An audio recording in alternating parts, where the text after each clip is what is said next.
Fala, galera do Mistura de Campo. Sejam muito bem-vindos a mais um resumo semanal. Se preparem, porque o último fim de semana de janeiro de 2026 foi um verdadeiro teste para o coração. Tivemos o clássico Choque Rei pegando fogo e mantendo escritas históricas, uma final de copinha decidida nos detalhes com a consagração de uma nova geração, e claro, o brilho absurdo dos nossos meninos que saíram do Brasil para dominar a Europa.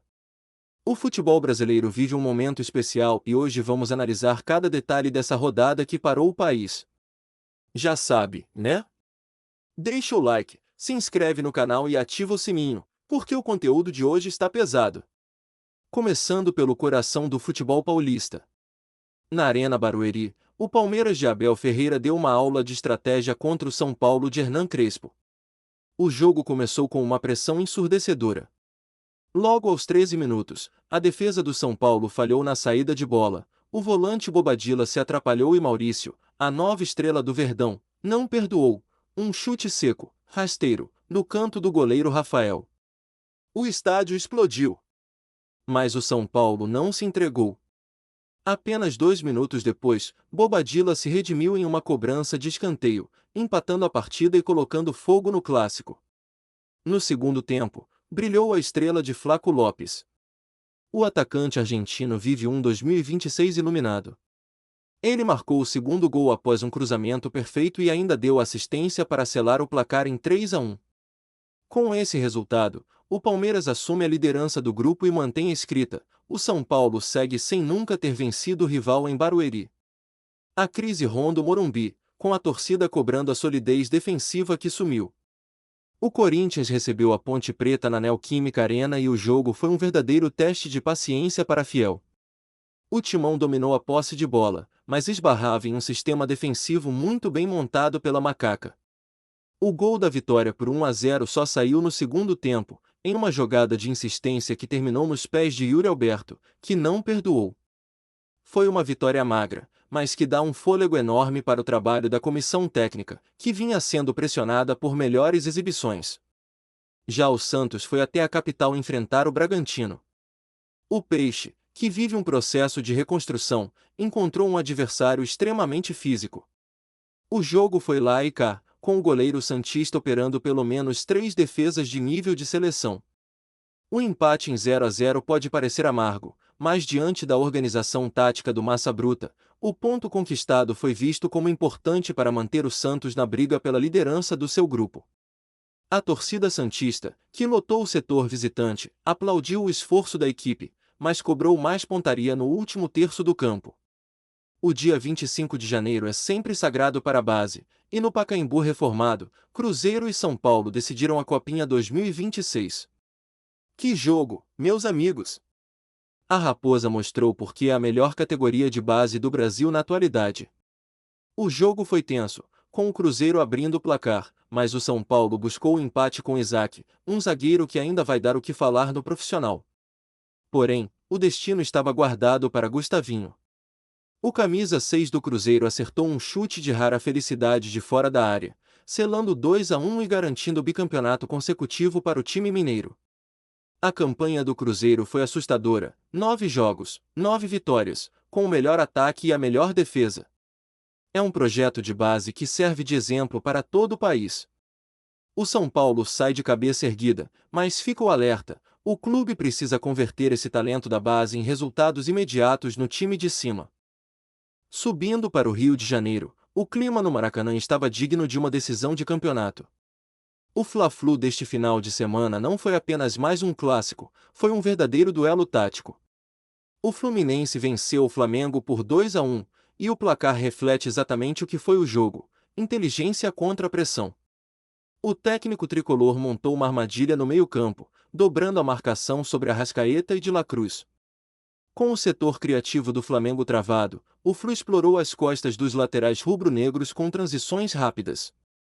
O gol da vitória foi um exemplo de paciência, com a bola passando por quase todos os jogadores antes de balançar a rede. Com esse triunfo, o Fluminense dispara na liderança do Grupo A, enquanto o Flamengo sai de campo sob vaias, com o sinal de alerta ligado para a sequência do trabalho. Já em São Januário, o clima foi de alívio e festa para o Vasco da Gama. Após um início de Cariocão cheio de dúvidas, o Gigante da Colina bateu o Boa Vista por 3-0 em uma atuação muito segura. O grande nome da noite foi o lateral direito Puma Rodrigues. O uruguaio foi o dono do corredor, marcando os 2 gols na partida, um deles um chute potente de fora da área que deixou o goleiro adversário sem reação. A vitória tira o Vasco de uma situação desconfortável na tabela e devolve a confiança ao elenco, que agora se prepara para os confrontos diretos pela classificação. E não podemos esquecer do Botafogo. O Glorioso continua sendo o time mais regular deste início de temporada no Rio. Em um jogo difícil contra o Bangu, o Alvinegro mostrou resiliência.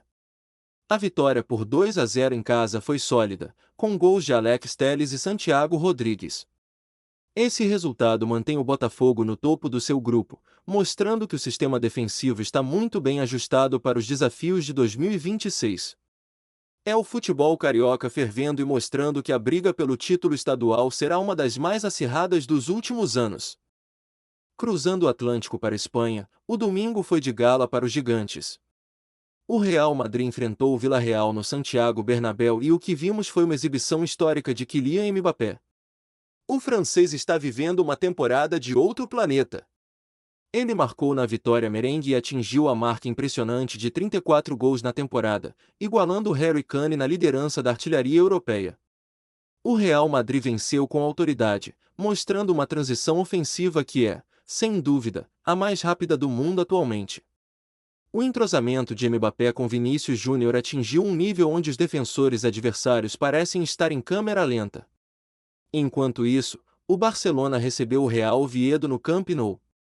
Muita gente esperava um jogo fácil, mas o Oviedo se defendeu como pôde.